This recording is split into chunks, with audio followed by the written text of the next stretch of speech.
Hello, welcome to Pohai 102, Gods, Wars, Revolutions. This is just a relatively brief introductory lecture. It's what we would do in class on the first day, just to get you familiar with the syllabus. The syllabus is posted to the Moodle. I encourage you to go ahead and download that and have it, take a look at it. It gives you all the details on what we'll be doing on every day of the course. I'm going to walk you through some of the main points, get you a sense of what will be expected in this course. And if you have any questions, of course, you can always reach out to me. So first off, your instructor, that's me, Nathaniel Greeley. So I got my PhD at UCSD, UC San Diego, in philosophy and cognitive science. It's a sort of interdisciplinary degree. At Woodbury, I teach philosophy, I teach independent studies, and I occasionally teach politics and history as well.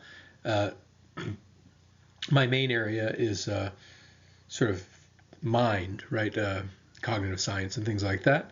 But I have a lot of background in history and in religion as well. So this will be a fun course, an interesting course. Often when I'm teaching these, I learn a great deal as well, so I always enjoy it. And the students are always great here at Woodbury. So typically the course will be in person, right? Monday, Wednesday, 9 to 10:15 in Business Building 104. This is my email here, nathaniel.greeley@woodbury.edu. My office hours will just be immediately after class. We'll walk over to the Liberal Arts and Sciences building where they have an office over there. And so it's in those little bungalows just next to the business building. So yeah, I'll be around, and feel free to meet up. Often the students, once we get into, as we'll see, the term papers, which kind of are the core of your assessments for the course, often students will want to meet with me and talk about the ideas they're developing for their paper, and so that's where I will be. So this course examines the history, political context, and philosophical content of many, but not all. We can't cover every religion, but many of the world's great religions. What we're going to be covering is Judaism, Hinduism, Taoism, Buddhism. We'll be able to touch on Mayan religion for a bit, Christianity and Islam. We won't be able to get into like indigenous African religions. I can't spend a lot of time on Confucianism and so on. There's so much great stuff. We can't cover it all, but I do try to sort of broaden it beyond just the three, what they call Abrahamic traditions of Judaism, Christianity, and Islam, and get a broader perspective. So it's not just a religion course, right? We're going to study how these religions have interacted in their political context, with particular focus on revolutions and how religion factors into revolutionary situations. Now, this course, obviously, religion is central to many people's lives. Many of you may have very deep religious beliefs, and so I trust that everyone's going to be able to discuss these things in a respectful manner. I'll do my best to do so, but we will, because it's a history course, we will have to ask questions like, did Abraham actually exist, right? He's in the Bible, and for some people it's a matter of faith that yes, Abraham was a real person and he did exactly the things that the Bible states. We will have to sort of take a historical perspective on this. I'm not going to tell you what to believe, right? But I will tell you what historians think, is probably true, and some of it may be, mythical. Some of it, most of it, we don't know. It's open. So, I'm not coming at this subject from any particular angle. We're going to try to explore all the angles and be open to all of them. And I hope, that everyone's sort of approach and ideas about spirituality can be sort of deepened and broadened. So there's no prerequisites for this course, so you're not expected to have any background in religion or politics or philosophy or anything like that. Learning outcomes, these are something that they always sort of, universities require in a syllabus. For me, if you can find something that you get out of this class and want to do a deep dive on it, that's my goal for you, and I'll talk more about how I approach facilitating that. But the verbiage on the syllabus, you want to be able to analyze political situations clearly and convincingly with one or more different political ideologies and theories, demonstrate significant global awareness of multiple cultural, historical, and political traditions, discuss intelligently the philosophical and historical origins of political and I'd say religious traditions. I think this was taken from a previous syllabus of a different professor. And demonstrate a fluency in the vocabulary relevant to the study of history and politics. So yeah, all of that is fine, but what I really want you to do is find some subject in this course that interests you and become an expert in it.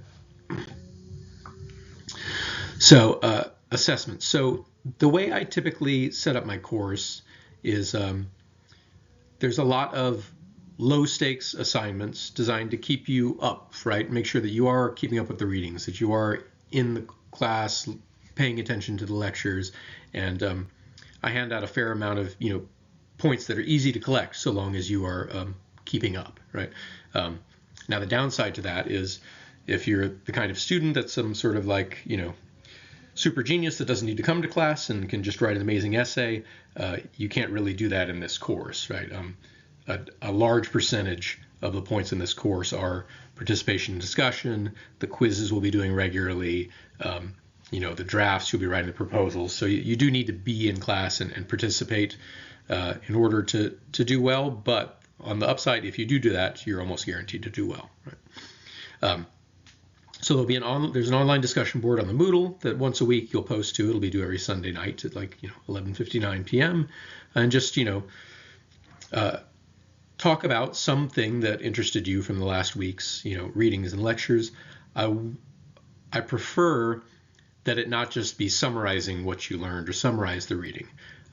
Really, the point of the discussion board is for you to start to develop ideas that you might turn into a term paper. And the term paper is going to be something original. You're going to add something to the conversation. You're going to be scholars.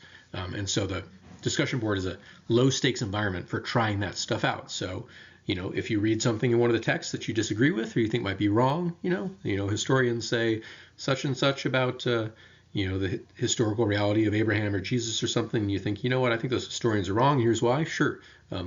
Post about that, right? If there's something that you agreed with, but you thought there's interesting ways it could be extended, post about that. Or if you just have questions, if there's you say, I don't really understand this passage, how could this be true? Because, the author says this here, but then I also know this to be the case. So, if you're just sort of lost, those actually are really good places to find paper topics. Because if you're confused, it's not always your fault, right? Sometimes these authors have holes in their theories, and if it's not making sense to you, that might be because there's a mistake that you need to point out and develop into a paper. So there are going to be regular quizzes in class. So sometimes there'll be multiple choice, sometimes there'll be short essay formats.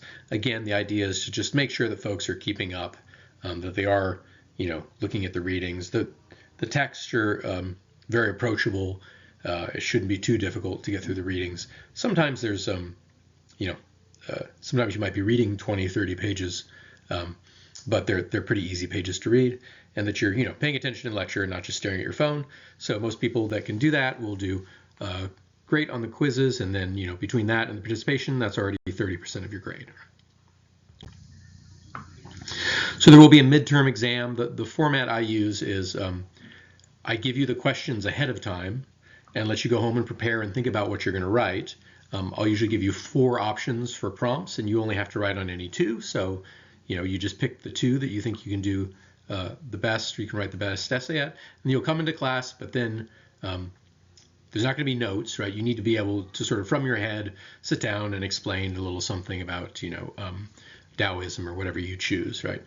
So, it'll be, 1 to 2 pages, handwritten per essay, and so 2 to 4 pages total. But you have all the time you need to prepare. We'll even do a review before the exam. If people have seen the prompts and they think, okay, I know how I'm going to approach this essay, but I have a couple questions, we'll do that in class before you have to take the midterm. So most people do just fine. So I said that kind of the central assessment in this course is an essay you're going to develop. I find that many college courses, at least in my experience was in grad school as a TA and taking courses, they often teach you to write bad essays quickly. I'd like to do a little better than that, right? Because if you take a little more time with it, now you have something, you could submit to a conference or to an undergraduate journal, and you can get a line item on your resume if we just take the time to try to develop an original idea, and it's completely possible in a course like this. So the first stage of that, it won't be anything in particular that you have to write down. It will be an in-class presentation. You'll get up before the class. There doesn't need to be any, audio-visual component in particular. You can just talk to us as people do at conferences, and you present your idea. It might be 5-10 minutes, and you say, I'm thinking about writing, on early Christianity and the arguments between, the Arianites and the other Christian sects about, the status of Jesus's divinity, and I think that I think there's the Arian version that ended up not being adopted by the Catholic Church actually is more consistent, and something like that, right? You can whatever you want, really. I will ahead of time provide some prompts that sort of give you a sense of what a paper idea would look like. You can write on those prompts if you want. They'll be kind of open-ended to give you room to do something original, or you can pick your own topic entirely as long as it's from this course. But the goal is come up with an original idea. So this proposal, all it is like you're pitching us your idea. You say, I think I don't have it totally fleshed out yet, but I think here's what I want to write about, because I think here's what I will argue, and I'll ask you some questions. The rest of your colleagues will ask you some questions, maybe give you some ideas of things you might want to that might help, and that'll be it. So that'll be distributed over a couple days. We'll have a little mini conference in the class, and that's before you even get to really writing any of your paper down, just developing your idea in front of other people. The next stage of the essay then will be a draft. So this will be a full essay, right? It's not an outline, and it's not half an essay. It should have introduction, your argument, and your conclusion and stuff, but it doesn't have to be great yet, right? The point of the draft is to get the words on the page so that you can then start revising, because to be honest, the real writing is the revising, right? That's when it starts to get good. So I don't know, I know some folks, I did a bit of it myself as an undergrad. A lot of the writing they do is just filling up 5 pages, right, at 11 p.m. when it's due at midnight. And to be honest, that's not really writing yet, right? That's just sort of brainstorming. You need to, sleep on that, come back to the page, and now as you're reading it and you're saying, oh, this doesn't really make sense and so on, now you're really getting to writing. So that's why I have the draft due early. So you can get that vomit on the page out first. As long as it looks like a genuine attempt to make an original argument, you'll get the points for that. And then finally, you'll have a final draft due at the end of the course, and that, I'll expect I'll be grading that on quality, and I'll expect it to be a little more polished, right? And finally, there will be a final exam, which is similar in format to the midterm exam. I'll give you 4 prompts. You choose 2 to write on. You get a few days to prepare, and then you come in and just write them out. So course text. So I try to avoid making people pay for textbooks when I can. I was able to find a copy of the Armstrong History of God that I've posted to the Moodle. Goldstone's Revolutions, a very short introduction. I just can't find a copy of that. If you're able to, great, feel free. But it's relatively cheap. It's like $12, on Amazon. So you might have to buy a copy of that, but it's not too bad. And we won't.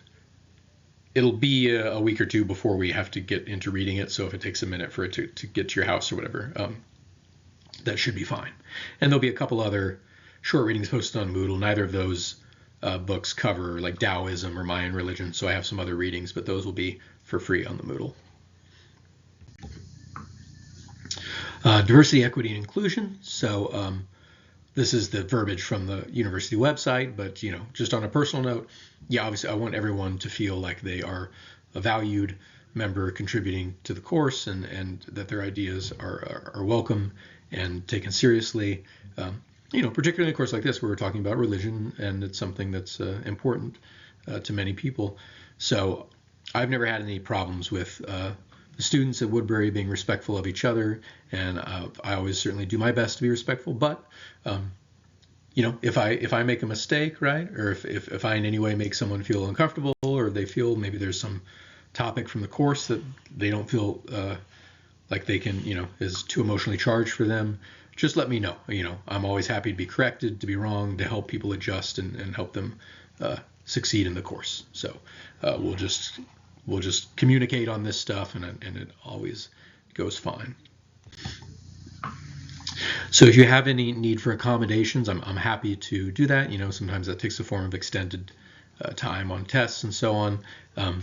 I only ask that you go through the OSD office because I have to have approval to give someone different conditions, and once I get that, happy to do it, but it is a process. So if you feel that you need accommodations for some disability, contact that office soon so that we can get the paperwork sorted so that I can help you out as soon as possible.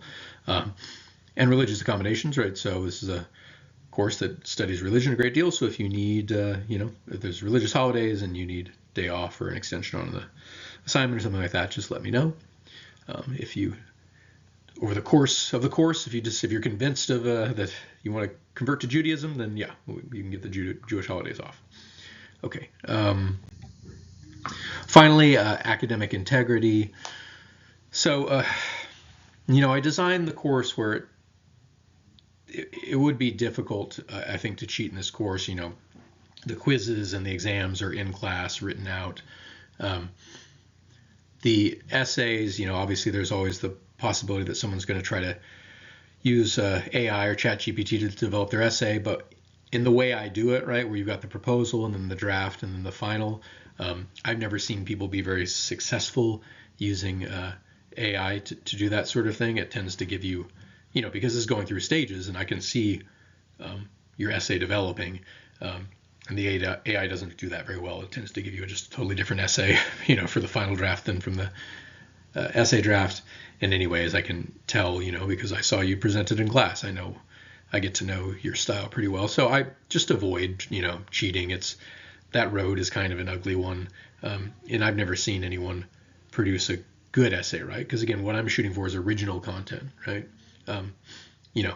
These sources, they'll generate, grammatical content that is on the topic, but I've never seen them develop a original idea, which is what we're shooting for here. So, avoid cheating, and you'll do better in the class. It's hard work to cheat. It's more work to cheat well than it is to just do the class and use your brain. In my experience at Woodbury, students have great brains. So, all right. Well, that is I think it for this introductory lecture, and I will post one more this week, and then hopefully we will be back in person soon. So I'll see you soon.